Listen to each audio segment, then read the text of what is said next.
आज विज्ञान भवन में पंजाब के किसान यूनियन के नेताओं की बैठक भारत सरकार ने आमंत्रित की थी। इस बैठक में हमारे भारत सरकार के रेल मंत्री माननीय पीयूष गोयल जी, हमारे राज्य मंत्री माननीय सोम प्रकाश जी, कृषि सचिव, कृषि मंत्रालय के अधिकारीगण, पंजाब सरकार के अधिकारीगण और यूनियंस के नेतागण उपस्थित हुए। काफ़ी लंबी चर्चा हुई और यूनियंस के लोगों ने अनेक विषय हम लोगों के सामने रखे।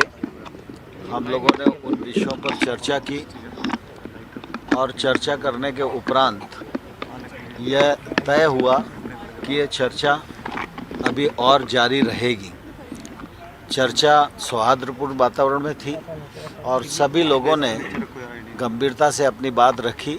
सरकार का पक्ष भी हम सब लोगों ने रखा, लेकिन अभी आज की बैठक में ये ध्यान में आया कि उनकी डिमांड और सरकार की स्थिति इसमें काफ़ी दूरी है और एकदम ये रिजॉल्व होने वाला नहीं है।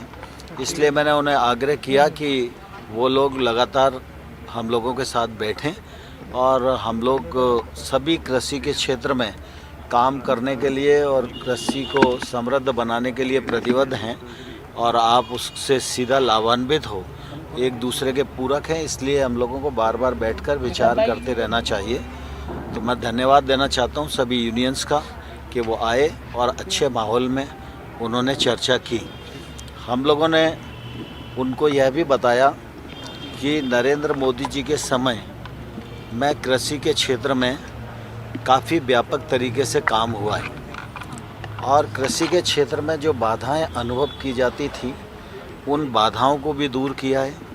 जहां फंड्स बढ़ाने की ज़रूरत थी वहां फंड्स भी बढ़ाए हैं, जहां संस्थागत काम करने की आवश्यकता थी वहां संस्थाएं बढ़ाई हैं, जहां योजनाओं की आवश्यकता थी वहां योजनाएं बढ़ाई हैं और जहां कानून बनाने की और बदलने की ज़रूरत थी तो कानूनी रूप से भी रिफॉर्म किए हैं। जैसे एमएसपी बढ़ाने का काम नरेंद्र मोदी जी के समय में हुआ, 10,000 एफपीओ बनाना, उन पर 6,850 करोड़ रुपया खर्च करना, यह नरेंद्र मोदी जी के नेतृत्व में काम शुरू हुआ। इससे 86% जो छोटे किसान देश में उनको इसका लाभ मिलने वाला है। कृषि के क्षेत्र में जो निजी निवेश नहीं पहुंच पा रहा था गांव तक और उसके कारण गांव के पढ़े लिखे बच्चों को रोज़गार के भी अवसर उपलब्ध नहीं हो पा रहे थे और कृषक भी इंफ्रास्ट्रक्चर का उपयोग नहीं कर पा रहा था। तो इसलिए एफपीओ बनाने के बाद जो की है उससे छोटे किसान को बहुत लाभ मिलेगा और किसान महंगी फसलों की ओर आकर्षित होंगे। किसान को नई टेक्नोलॉजी मिलेगी, अच्छा बीज मिलेगा, अच्छा पेस्टिसाइड मिलेगा, कानूनी मंच मिलेगा और इसके माध्यम से निश्चित रूप से वो अपनी माली हालत सुधार सकेंगे और एफपीओ 2 करोड़ रुपए तक का लोन भी ले सकते हैं प्रोसेसिंग के लिए, जिस पर 3% ब्याज की सब्सिडी भी भारत सरकार प्रदान करेगी और वो 2 करोड़ से ऊपर भी ले सकते हैं, लेकिन 2 करोड़ तक ब्याज की सब्सिडी भारत सरकार किसानों को देगी। 1 लाख करोड़ का इंफ्रास्ट्रक्चर फंड अभी आत्मनिर्भर भारत पैकेज के अंतर्गत घोषित किया गया है, उसका क्रियान्वयन प्रारंभ हो गया है। थोड़े दिन में लोगों को उसका लाभ मिलने लगेगा। इन सब योजनाओं और कार्यक्रमों के माध्यम से निश्चित रूप से आने वाले कल में किसानों के जीवन स्तर में एक अच्छा बदलाव आएगा। जहाँ तक नए कानूनों का सवाल है, मैं समझता हूँ किसी को उसमें संदेह नहीं होना चाहिए। नरेंद्र मोदी जी की सरकार गांव, गरीब और किसान की सरकार है। यह सरकार हमेशा किसानों के लिए प्रतिबद्ध रही है, आज भी है और आने वाले कल में भी रहेगी। किसानों के मन में ये शंका थी कि शायद नए एक्ट आ रहे हैं तो उससे एमएसपी को कोई खतरा हो सकता है।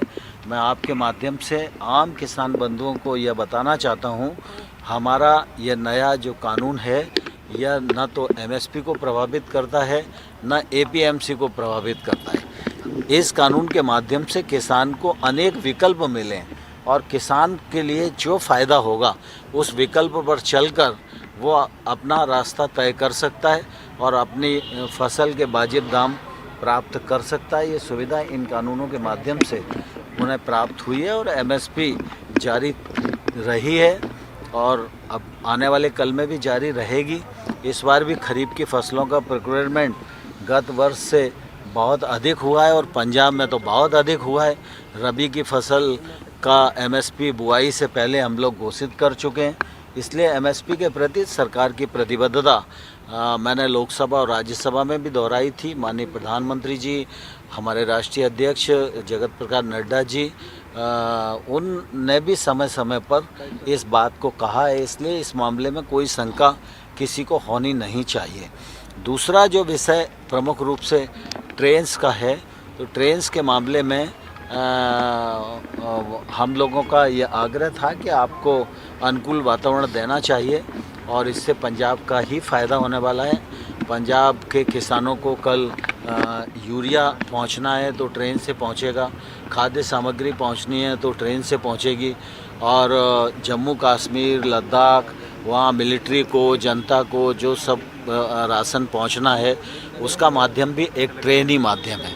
और दीपावली का मौसम है, दीपावली के समय पर हर व्यक्ति अपने घर आना चाहता है, तो निश्चित रूप से पैसेंजर ट्रेन और गुड्स ट्रेन दोनों को एक साथ ही चालू करना चाहिए। उन लोगों का मत था कि एक ही ट्रेन चालू हो, लेकिन हम सब जानते हैं कि रेलवे डिपार्टमेंट हो या दूरसंचार मंत्रालय हो, ये ऐसे मंत्रालय हैं कि ये कोई राज्य सरकार या किसी व्यक्ति या किसी संस्था के कहने से नहीं चलते। इनका देशव्यापी ऑपरेशन है और इनको पूरे देश में अपनी गतिविधियों को संचालित करना है।